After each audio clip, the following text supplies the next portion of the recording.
رہی یہ بات کہ نسبت پہ دعوے ہو سکتے کہ اللہ نے مجھے عطا کیے، تو اس پر پھر بات ہوگی آ جاؤ یہ گز اور یہ میدان ہے، بات کرتے ہیں کہتا آپ کو آتا ہے تو آپ جیت جاؤ گے، اگر ہم کو آتا ہے ہم جیت جائیں گے۔ مکاشفات کے ذریعے کسی چیز کو دیکھنا یہ کمال اچھی چیز ہے، مگر کمال نہیں ہے۔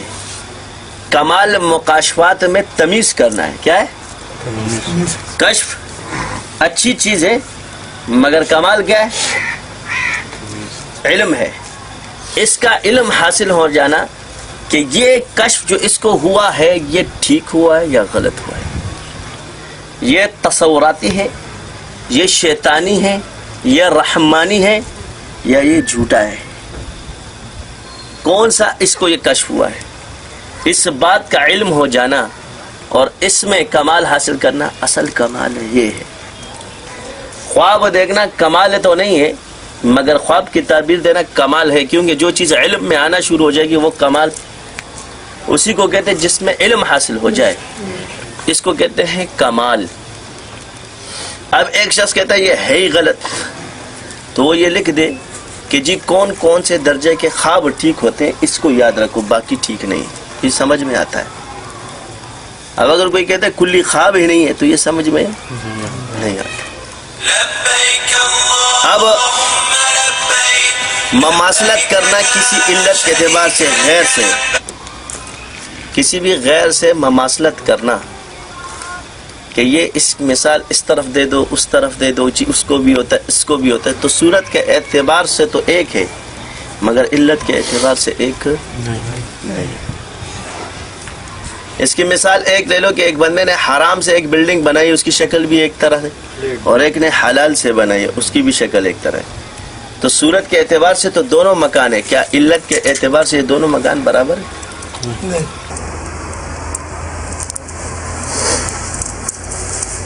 فلانے بزرگ نے نہیں کیا، نہیں کیا، ان سے جا کے پوچھو، قبر موجود ہے، اگر آپ کی زیادہ رسائی ہے تو ان سے جا کے پوچھ لو۔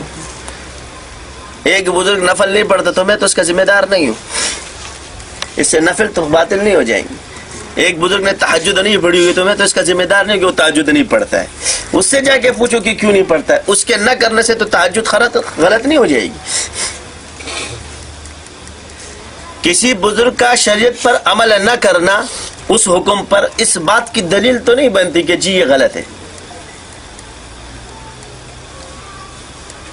اب اگر ایک بزرگ اس پہ اعتراض بھی فرمائیں گے تو ہم پھر دلیل ہم بھی دیں گے، تو اختلاف دلیلی تو جائز ہے، مگر وہ ہر کسی کے لیے نہیں جس کا شرح صدر کھل جائے۔ اب شرح صدر کیا ہے؟ آپ جا کر کسی بھی بزرگ سے پوچھیں شرح صدر ہوتا کیا چیز ہے؟ آپ تو بڑے دعوے کرتے ہو جی یہ شرح صدر کیا چیز ہے، یہ شرح کیا ہے، یہ صدر کیا ہے؟ کہتے ہیں نا شارح نے فرمایا ہے، تو صاف بات آ گئی، جن کا صدر کھلتا ہے انہی کو تشریحات ہوتی ہے، وہی شارح بنتے ہیں، جن کا صدر نہیں کھلتا ان کے وہ شارح نہیں بن سکتے۔ ایک حکم آیا اور اس کی شرح بیان کی، اگر حکم کے ساتھ ہی شرح بیان کرنا شروع ہو جاتا، حکم کے ساتھ شرح بھی آنا شروع تو کیسے پتہ چلتا؟ پھر استاد کی تمیز کیسے ہوتی؟ تو صحابہ نے حضور سے سیکھا، عربی دان تھے، سب کچھ جانتے تھے۔ رب اشرح لی صدری ویسر لی امری واحلل عقدۃ من لسانی یفقهوا قولی۔ اب یہاں سے صاف کہ نبیوں کا علم کیا؟ سینہ کھلنا۔ صاف بات ہے جب انسان کی شرح کھلتی ہے تو اس کے اقوال اور اس کی دلیلیں اس موافق ہو جاتی ہے کہ وہ اس نبی کی بات کو سمجھنا شروع کر دیتا ہے کہ یہ جو اس نے فرمایا اس کا یہ مطلب نکلتا ہے، مگر یہ کیسے ہوگا؟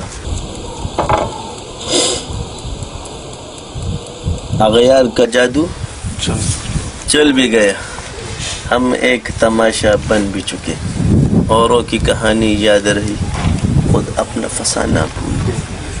تکبیر تو اب بھی ہوتی ہے مسجد کے میناروں میں انور، جس ضرب سے دل ہل جاتے تھے وہ ضرب لگانا